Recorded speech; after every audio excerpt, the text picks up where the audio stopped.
Imam Kasozi gwe tulinayo olwaleero era nga tugenda kwogera ku nsonga ez'enjawulo eziri mu ggwanga Uganda. Tutemeeteme tulabe tugenda kukola tutya okutereeza ensi yaffe, okugijjako bannakyemalira, okugijja mu ffugabbi, okugijjako ababbi, abatemu, era nga wano wasinzidde n'ayogera amazima galina okukolebwa ffe bannayuganda bwe tuba tunaafuna ensi ennungi, bwe tuba tunaafuna ensi eyesimisa. Kamubawe Imam Kasozi ebigambo abyogere. Background yange nze ndi muyizi wa sociology. Kyetusinga okusoma mu sociology tuziyita social relationships. Abantu enkolagana yaabwe. Institutions ezo tuzogerako nnyo n'ebirala. Naye ne institutions bwe zibaawo yadde weeziri emirimu gikolebwa bantu. Individuals. Emirimu gikola ki? Gikolebwa bantu. Ne institutions zo zituwawi guidance oba amakubo. Kulungamya. Mweteeka okukola ki? Okutambulira. Ng'ekigendererwa mu kyo tetusukka komo. Era ono munnamateeka n'amateeka kyegakola. Okitegedde? N'amateeka kyegakola ki? Kyegakola. Waliwo ebintu by'owulira discipline, indiscipline byonna. Amateeka watabawo discipline tegasobola kukolebwa. Abantu bonna twawangaala kyemuyita empisa zemutambuliramu ennungi ge mateeka naye tegaali mawandiike ng'agaabano. Bagakugamba bugambi. Era abantu abasinga amateeka getteeka mu nkola si mawandiike. Kyokola bakugamba waliwo ensi constitution yayo teri amanyiwe bagiwandiika naye etambula. Kuba abalala bonna olumusi gye baakopa. Naye nga tebalina nti kitabo kiri awo. Constitution y'Ebungereza si nnyangu yakulabako. Ne bagiwandiika mu mitima gyabwe ne bagisomesa n'abantu baabwe mu mitima, abantu ne bagitambuza. Zino ezaffe empandiike zikooya kuba abantu abasomi batono. Era ky'obola batuuka sometimes n'ababiruddemu bano balooya bano balaba. Ayinza okukwata omulamuzi offside. Ng'olowooza nti omulamuzi tasomangako either constitution oba ebiri byagambye code of conduct oba penal code. Era ky'obola nga kati for example kino ekyabaddewo ku mukutu ogumu kwendi abaasoma ebyono abali interested mu byange eby'amateeka bagambye nti president ebigambo byo byonna byakozesa birungi ne okuvuga kyalaga naye talina tteeka lyatukuutingidde ntikuyadasinziira okukola ekyo. Kati abo wano bajja kinafuya bwe batya ebbanga lyonna era bawandiika bw'ogendera era nomala ogenda ku mukutu gw'abano balooya ogubagatta bali bonna ne bugubeera ogwabo ogw'abasiraamu bokka oyinza okwewuunya kati ebiwandiiko ebiri abantu bye bakola ki bye bawandiika. Nolwekyo naye kiri ky'ogambye lwaki community yaffe nga community okutwalira awamu teyeetegekanga bulungi kukkiriza mu institutions. Ffe ng'abantu community y'abasiraamu teyeetegekanga bulungi kukkiriza mu institutions. Institution emu gyekkirizamu ate naye tukolerayo mistake enyingi y'ebyobusiraamu obugamba nti omuntu bumuwa eddembe. Era obusiraamu buga nti yajja kusoma nti obusiraamu tebuli busosolodooti. Etegedde kati seeka asobola okujja n'asomesa byonna n'amala ne bavuga nti tuwulidde ebibyo by'obadde osoma naye ebyaffe bitambula bwe. So embeera bwetu wenyinza okugikunyonyola nti abantu okugamba n'osaayo omuntu n'agamba ne bamugoberera balina kye banoonya. Waliwo ekigambo yasinga okukireeta abantu mu kitegeere Katikkiro wa Buganda aliko akiyita bwerufu. Yes. Ebirowoozo by'abantu byonna kwebitambulira n'ebifo byetwokupayinga kogende ku kyalo ku local council wa chairman abaawo naye nga si afubye ekyalo mbadde mayi bana baddukira wa chairman bayinza okunonayo sitampu bayinza okukolayo ki naye nga sijje banona ebiragiro ebibatambuza nga babinonawa. nze Uganda ndi student wa sociology mu bakulembeze abo abatali formal be basinga okulagira abantu owulidde era omuntu agiranaga nti nkole kino nalukola nandaba atya sitteeka nalukola kyekiri kyengambe ekya relationships kyenkugambye nti we look at social relations mu sociology zebatunuulira era waliwo ebintu bingi we nabisomera nga ndaba tebikola makulu mu bulamu naye eyo gyenfuna okutuuka netandika okubiraba nga abantu biri mu practice naye we babisomeseza olwangeri gye batukuzaamu kalica zaffe mwetuli ng'olabira ddala abazungu bano tebalina ki naye abazungu abo olaba ebintu byonna gye bawandiika mu bitabo basooka kubironyerezaako ne babiteekawo oyinza okukiraba tebyakuwayo ekifaananyi kimu kyokka male twasoma ne bagamba nti omwana omulenzi ayinza okukyawa maama we ayinza okukyawa taata we kuba taata we alina monopole ku maama we mu byokwegatta magezi okiyingiramu n'omwana omuwala naye n'akyawa maama we kuba maama we alina monopole ku taata we kuki mu sexual relations bwe bakinsomeseza nga ndaba tekikola ki tekigatta nempangadde nenkiraba oba nenkiraba abantu bafuna obutakkanya ku lwebyo okyegedde naye nakisomera almost 40 years ago sakkiriza mubi tekyayingiramu nga ndabira ddala tekikola ki tekijja bwebogera ku incest kuki ng'omuntu aga nti omuntu ojjawo amaanyi agakwana ki mwanyoko naye juzi wano mu covid nkirabye omwana omulenzi yafunyisa baganda be babiri embuto ye yali mukulu waabwe n'afunyisa yali amuddako neyali amuddako eyinza okuba nawe wakirabako mu mawulire ba bakiwandiika naye we nakisomera luli nga ndaba tekigatta kati nganzeyo nenga lwaki nabbi sallallahu alaihi wasallam nti obusiraamu bwagamba omwana waaweza emyaka kasita abaana baweza emyaka 10 togatta baana bo bawala nabalenzi kusula mu kisenge kimu. Okay. Ambuza tugatidwako omwogezi wa Uganda Muslim Supreme Council mwami Ashafu Mubawala sebo tukwandiza nnyo ku show olunaku olwaleero nate nange nayanziza kubeera nammwe wano alhamdulillah amina kati budashika zinono ze wampadde Sheikh Ndabazigenda Imam Ndabazigenda briefly ku Nsonga Cemetery teka kyeriwo soko tulambulire mu kawo katono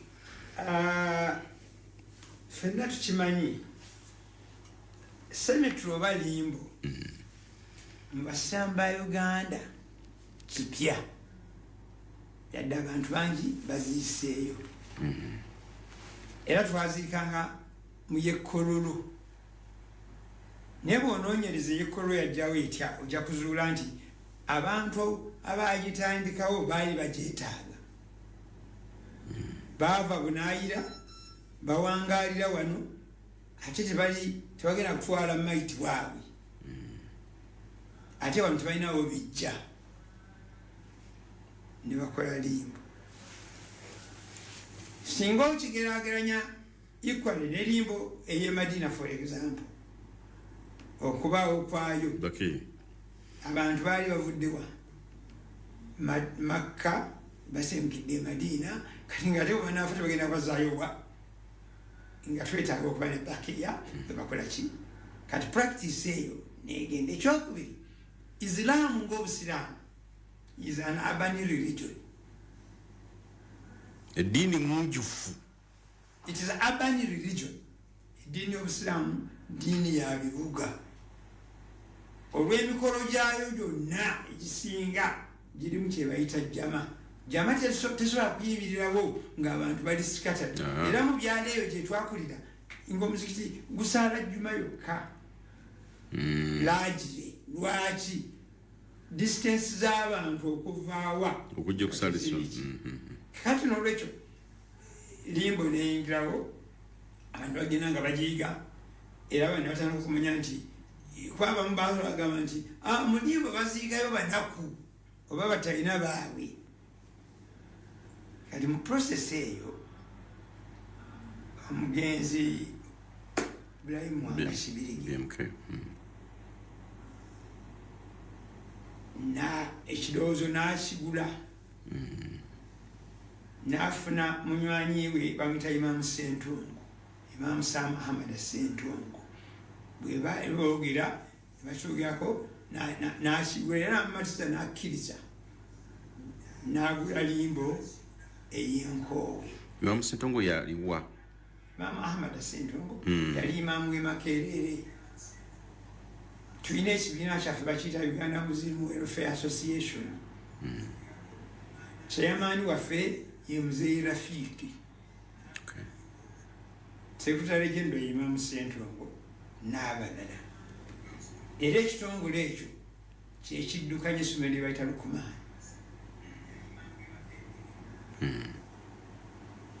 Ne faamu ya welfare oba wali ogenze Koima Road ng'ovudde ekibogo ovudde emasodde waliwo awo oyinza olaba ekipande nga kiriko wali awo. Kakati zizimu project zaki kakati bwe baagula limbo era kwe kugikwasa muzimu welfare egiddukanye nabwe era bateekako ki kakati ejjudde ekifo kyonna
nzoba tekiri covered naye waliwo paati emu yalimu ng'olutolasi bwe baali bagamba paati endala eriko tenabeera cleared.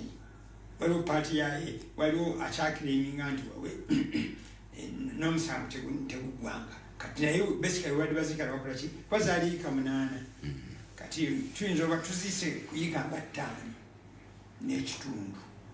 Kati awe 2 ekitundu ziriko gundi olutoba zirina ebirala kati abantu ate ne bayiga okuziikwa mu limbo era abantu bangi babaziisaawo including Ibrahim Mwanga Kibirige, baseeka abakulu nga Seeka Katungulu, Sheikh Baseeka Abdulkarim Sentamu, Basheikh Sekimpi n'abalala bonna babaziika Nkoowe. Baziikibwa Nkoowe. N'abantu ne bagamba nti Baseeka Sesanga bonna bali awo Nkoowe. Kati bw'emaze okujjula Imam Sendongo ngase na yawan naganti elimbu yenjude kati ate pressure nejja abantu abagala okuziikawa jukira ate ensi yaffe ezemu okufuna abantu abatali bawano bangi ate corona yo wajjude somehow wajjude tuyina wano aba Ethiopia tuyina aba Sudani tuyina aba Eritrea tuyina aba Hindi tuyina aba Somali abo bonna baziika bantu balimbo esegedde kale kwe kugamba nti limbo tugize obujja tunoonye ettaka tuligule tuziike kwa abasiraamu. Okay. BMK group awamu ne muzimu welfare association ne batuula ne bakola committee eriko abantu 15 batambuza omulimu bonna sinyinza obutagamba bamalayo naye ne balonda Haji Kalule Haruna MD wa Hotel Africana abere Sentebe ne balonda Imam Sento amumyuke ne balonda Engineer Rajabu Mayibuluji Ali n'abera secretary ne balonda omukyala Hajat Hadija Nakaiza n'abera treasurer n'anyukibwa Hajat Aisha Nalule Umanyi wa Fufa n'abera omumyuka we ku komiti kuliko abantu nga Haji Nsamba ne balonda Karim Kalisa abere publicity ne balonda Imama Kasozi abere spokesperson ne tumitinga mwezi ogwo gwa November ne December ne tugamba tukolera omukolo gwe tuyise launch ya drive era tuyita abantu bonna tujja ku radio tubayite nti nedda eno launch tuyita abantu tu-identifyinga abantu bajje abantu 3 ne babeera identified ne babeebwa cards ne bajja tebajja olunaku olwalimu ebizibu naye ne tugenda tulaunchinga omugenyi waffe omukulu yali Umaru Salim mwe mumanyi nnyo nga Pembe yali omugenyi waffe omukulu ne tufuna omwogezi abeeko kyayogera annyonnyole obulungi n'ebirala yali Dr. Hafiz ne tufuna fundraiser anakubiriza okufundraisinga Professor Kakumba ne tutandika omulimu tugenda okufuluma waawo nga abazze abantu balinga 145 abajja nga batuwadde emiliyoni za Uganda 348 ne wabaako ayongerako 10 oluvannyuma zifuga 58. Wow. Mumpeke ne mukusuubiza. Mumpeke n'okusuubiza nga kuliko ne date. Era abantu bangi baresponding. Abalala responding abala program kuba yali live ku mikutu egy'enjawulo ne batandikirawo okukola ki? Okuweereza. For example, ku ebifaananyi bibiri. Waliwo baganda baffe bawangaalira mu OIC Sako ejjedda. Batuweereza obukadde 13. Wow. Waliwo baganda baffe bawangaalira Massachusetts gyemuyita Boston abasinga bayita Boston nabo bayikozeemu omulimu ne batuweereza obukadde 12 n'abantu abalala bagenda bakola ki nolwekyo kakati ekyali ku Africana yali launching drive yatandika gwe bw'obeereyo n'okakasa nti oli interested oba osobola okukola ki okuwa. Yes, era wemanja kujja nti kati ona ali ku paala awuliriza ayinza atya okubeera ekitundu ku nteekateeka eno mu bompimpi ate tuyingire musaawiddako. Omuntu ali ku paalo awuliriza asobola okukola ekimu wammanga. 1 abantu bemmenye bangi basobola woowuya gwomanyi n'omukontakitinga n'akuwa endagiriro. Twaggulawo bank account olw'okubanga Central Group teri registered nga tesobola kuggulawo mu linnya lyaki naye ne tuddira vice chairman Sheikh Sam Ahmad Sentongo ne tumugattako treasurer Hajat Hadija Nakaiza ne tumugattako secretary Haji Rajab Ali ne tuggulawo account kati osobola okunoonya account eyo eri mu Tropical Bank ampuliriza eri 200050393 kanjiddemu 200050393 osobola okukola ki okuweereza sente oba nefuna nekyemuyita kyemutambuliramu ennaku zino muba.com mobile money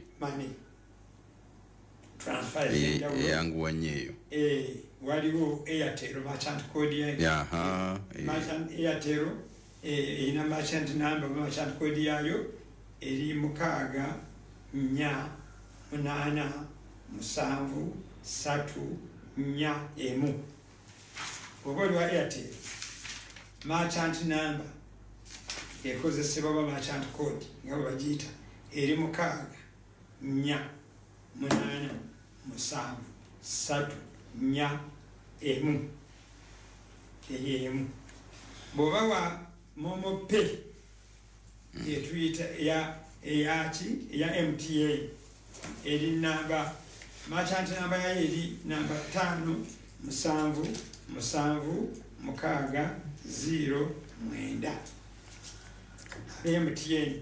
5770609 kakati bw'oteekamu ng'ogoberedde ababikozesa ebyo mmanyi nga babikola emu ya 185 endala ya 165 eya 185 bateekayo 9 ya Airtel eyeno bateekayo 3 eya 165 ne3 n'omuvinga ekwa bw'enaakuwa amanya ki era ejja kuwa amanya ga treasurer Nakaiza Hadija bw'oweereza information ekola ki etuuka tuyina ndoza app eyo twagisharinga osobola nawe wonna woli okupulejinga nowewandiika kenyininyini information netutuukako nti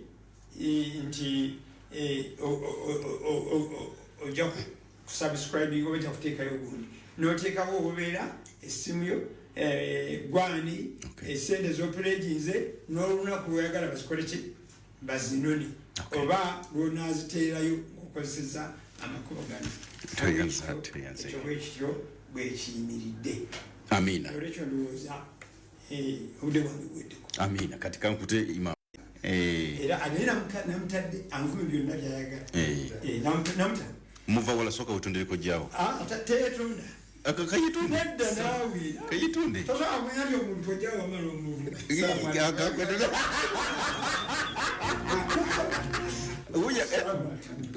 muvola wetonze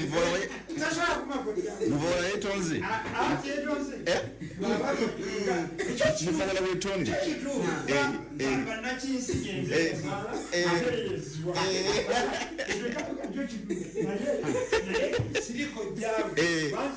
kati lindako wazalukusa omwana wamuzalukusa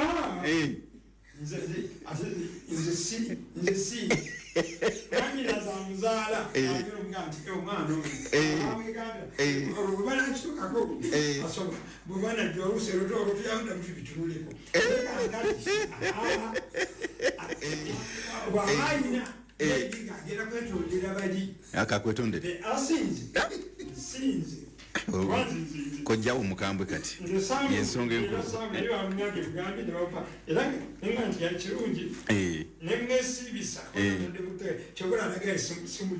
Amina olina kyogamba bino byabufuzi byabufuzi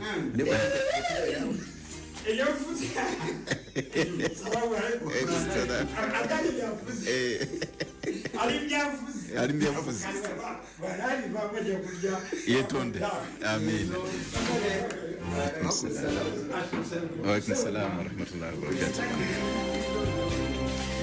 bulire ekiriwo era wiiki eno yemwampuliriza balooya abasiraamu wiiki eyo balooya abasiraamu bavuddeyo ne bakuba Uganda Muslim Civil Council mu mbuga z'amateeka mu ngeri y'emu nga bagamba nti mufuti naye kwali ne yali Secretary General nsonga ki engweri gye bagulamu n'emivuyo egyeyoleka kakati nga bwe mbategeeza wali mu kutandika nti waaliwo ko ekiragiro kya kkooti ekiyimiriza bino byonna nadde ndaba mukulu muvawala ng'atutegeeza wali nti Maria mwewonye ye statement gye yatuwadde kakati njagala kutandikira awo ndowooza otuwa ekifaananyi kiriwo bannayuganda emitima gibadde gibali waggulu n'ebirala then tulabe ekiddako ate embeera bwetyo bweri eri bannaffe abayisiraamu twongere okusaba byonna bye bapanga byonna bye bali mu kukolako bituukirire ate basobole okuba nga neyo sunna nayo bagifuna kale mbaagala nnyo dunda bankuumire mweraba